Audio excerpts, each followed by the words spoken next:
Yo, what is up folks, TCG here. We've got the full card list now for Murders of Karlov Manor. I think I do my kind of like top 10 list for the set. There's a particular focus on Pioneer and the Magic Arena equivalent Explorer. We'll start off with some honorable mentions, and of course these are like opinions and stuff, and if I miss something you're like, hey, what about this card? Let me know in the comments as well. So let's get into it. Honorable mention number 1, we have a Novice Inspector. The new Thraben Inspector is still a human. It investigates Boros aggro with like Hogak, another kind of like 1-mana creature that makes an artifact with it to then get like lethal demolitioned.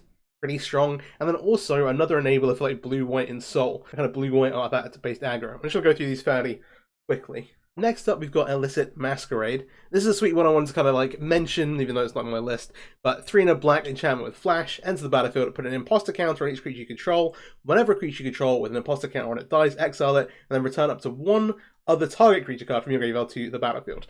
There's no restriction on the cards you're bringing back, which is like huge here. It's not like you have to bring back like a cheaper creature, you can bring back whatever as long as it wasn't the creature that actually died. And so really, really powerful in some kind of sacrifice engine, and then just like, all right, I'm going to sack this, bring this back, sack this, bring this back. So you guys have to go off with it. It's 4 mana, which makes it quite expensive, but it's a card with quite a lot of potential, I think. Aftermath Analyst is a card kind of that is a sweet spot for me. I quite like playing things with lands. We've got things like Sudden Reclamation. This is Sudden Reclamation on a stick, but early in the game it's enabling you getting like land cards in your graveyard, hitting your other stuff. Maybe you're doing like Titania type stuff, trying to get Gaia's Revenge. There's some really, really cool things that this can enable, and so okay. Rubblebat Maverick, green for 1/1. Rubblebat Maverick enters the battlefield to Veil 2. Green, exile from your graveyard, put a counter on target creature, activate only as a sorcery. If you look at the channel, there's a bunch of Dredge videos. I like Dredge a lot. It's a nice enabler in that it comes down and then it's Veil 2. It being Surveil instead of Mill is really important. It means you can keep your important cards on top, but the cards you want to put in the bin. But then having an effect out of the graveyard is really, really important for your enablers as well. Something like black-green where you don't have the blue enablers. Black-green Dredge, this could be really, really good. Gleaming Geardrake, blue-red for a 1/1 with flying. It's an artifact.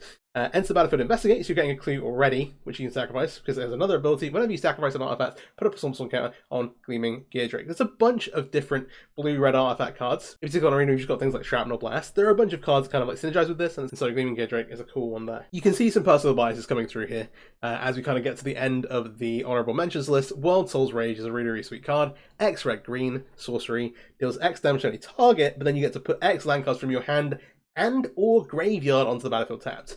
It scales really well because obviously it's ramping you itself, but is a really, really powerful effect. Bringing a recursion like with lands is really, really cool, and being able to do that while interacting with your opponent or actually just burning them out later on in the game.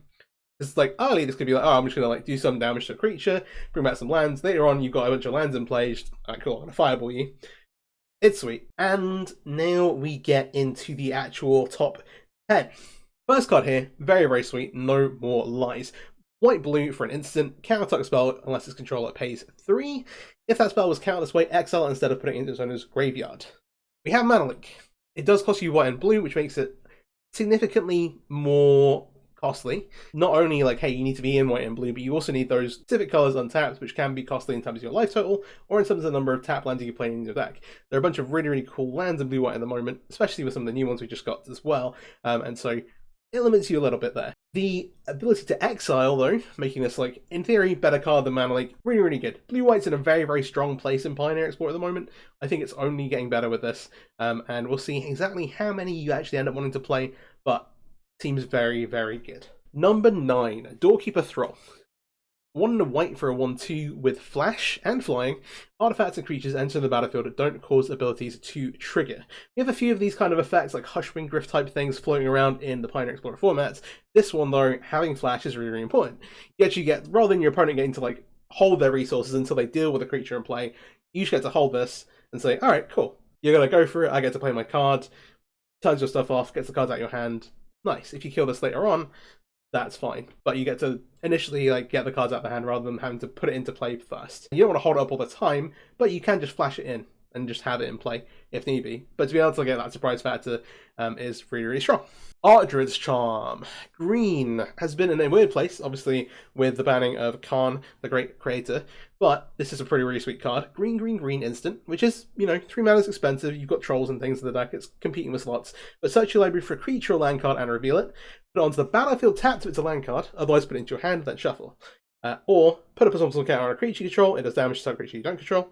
Neat, it's a fight effect, or exile target artifact or enchantment. So firstly, it's very flexible, it's a charm effect. But the ability to search your library specifically for a land card and reveal it, put it onto the battlefield tapped, not a basic. You can go to, if you're Nykthos, really, really strong. Later on, you can get an important creature. The fight effect makes you a bit more, like, have a bit more resilience versus some of the aggro decks in the format. And of course, having an exile disenchant is super strong as well. We'll see how things actually turn out. The mono green decks have been in a bit of a weird spot, but this is definitely a player there. Speaking of players, Assemble the Players is coming in, I think this is number 8 now. 1 and a white enchantment. Look at the top card of your library anytime. Once each turn, you can cast a creature spell with power 2 or less from the top of your library. We have a few of these different effects, and it might be that it's kind of relegated to sideboard space, not being a creature. But one thing with your sideboard cards when you're playing these like white creature decks is that if your sideboard cards are creatures, they can be answered by removal. If you're sideboarding into enchantments, that's a bit harder. Your opponent's not going to have great answers to deal with your sideboard cards. And here, it's providing you value every turn, or potentially your and your opponents, if you've got flash creatures in your deck, something like spirits, where, hey, most of the spirits are actually only 2 power or less, you get to cast something on your turn, and later on casting on your opponent's turn if you're kind of getting to the late game versus control decks, which is where you want to bring this kind of card in versus kind of control, or decks that are just trying to removal spell your things, so like black red. Super, super strong. Either like spirits, like I mentioned, something like humans. There's a bunch of decks that can really take advantage of this. Pretty good Anomalia combo. The bottom end of this list is kind of loosely ordered, and there's some, again, some preferences there. Breakout is a red-green sorcery. Look at the top 6 cards of your library. You may reveal a creature card from among them. So it just finds creatures. If that card has mana value 2 or less, you can put it onto the battlefield and it gains haste until end of turn. If you didn't put the real card onto your battlefield, put it into your hand. Rest card and barley in your library in a random order. For creatures with mana value 2 or less, you're going to look at the top 6 to find the best one if you don't have one in your hand, and then put it straight into play, and it gains haste. Which is a really powerful effect. I've been playing a ton of Ataka Red, so I got to Mythic this season, and yeah, I think this effect could be really, really good. Maybe that deck, or there's potentially bigger decks like Red Green Ramp. There's a couple of different powerful Red Green cards that I'm like looking at. If you're like on turn 2, it finds like a mana creature for you to ramp you, or later on in the game you can find like your big ramp like threat, like a Titan or whatever. Oh, sweet. The Pride of Hullclad is up next. 10 and a green for a 2/15. X less to cast, X is the total numbers of creatures you control. It has Defender, but then 2 blue until end of turn, target creature you control gets +1/+0, and whenever this creature deals combat damage to a player, draw cards equal to its toughness. It can attack as though it didn't have Defender. The most powerful things you can do with this card don't involve using that ability at all. There are a bunch of like, hey, toughness matters, like Door on the Siege Tower style effects.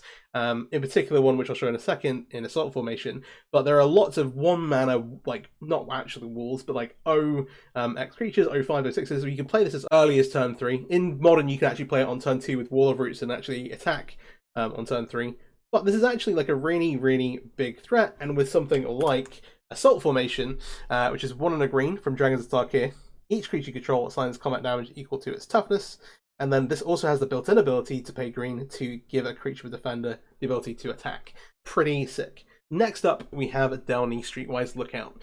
It's another white creature, 2 and a white for a 2/2. Legendary creature, Human Scout, which are pretty good creature types. Creature you control with power 2 or less can't be blocked by creatures with power 3 or greater. Okay, gives your team some evasion. Nice.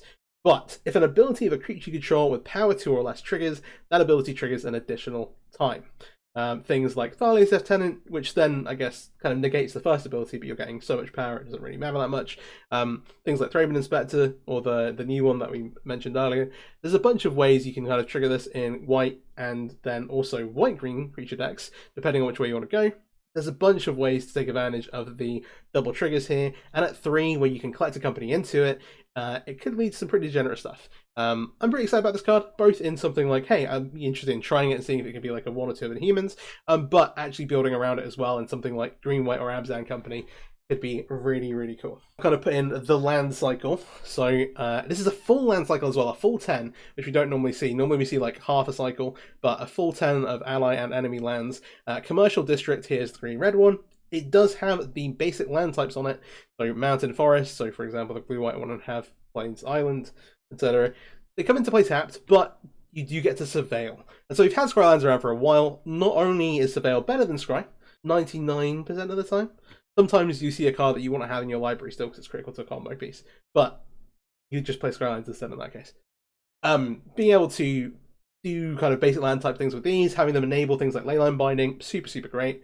We've seen kind of the rise of scry lands again with some of the kind of more degenerate discover combo decks, where actually, like, people are remembering these giving you some card filtering is actually super awesome. I have Long Goodbye. Pretty hype removal spell, 1 in a black, instant. This spell can't be countered. Destroy target creature or planeswalker with mana value 3 or less. Really strong removal spell. Can't be countered ability is going to be great. That includes things like Ward. I like that. That's on the card now. But being able to hit both creatures and planeswalkers is really good. It will be pretty good, I think, in Pioneer and Explorer. And additionally, in older formats, could be incredible. I play a lot of Arena. Things like Timeless. The count of this becomes incredible, I think. There's so many like troublesome 3-mana planeswalkers. You've got Oko and Teferi. Anyway, alright. We'll move on. At number 2, I have Crime Novelist. Very sweet card. 2 in a red for a 1/3. Whenever you sacrifice an artifact, put a +1/+1 counter on it and add red mana. This is a 3-card combo with Animation Module.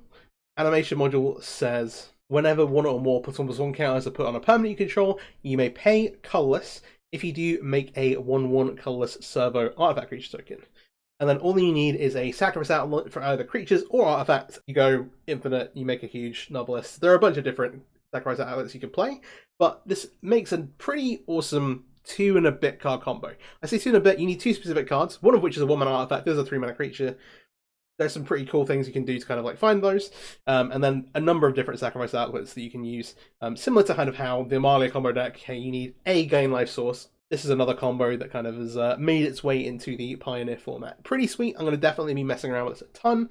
And at the top, Lightning Helix! Oh my god! Getting Lightning Helix into Pioneer and Explorer is really good. The Boros Burn deck is like pretty strong already. We've seen a bunch of different types of Boros aggro, but I think Lightning Helix is enough of an incentive to kind of put it back, like the actual burn variation, back on the map. Just such a powerful spell. It also makes room for things like Jeskai control. There's a bunch of decks where I'm like, okay, let's see how much impact Lightning Helix does. I don't want to overhype it. I don't think like the other Boros aggro decks are still really good. It's crazy because there are a bunch of different ways you can build red-white aggro itself anyway. But burn here, back on the map with Helix. It is such a good card, and it's one of the best moments in Magic history, which is a bonus as well. All these new cards are really exciting, and we'll see if we get any banner restricted announcement stuff. Who knows? Hope you enjoyed the video. If you did, please do subscribe, like, share the video around. If you've got any cards you're like, hey, you missed this out, what do you think about this card? Yeah, let me know in the comments, and I will let you know what I think. Or if you disagree totally with my list. So hey, thanks for watching, peace soup, have a great day.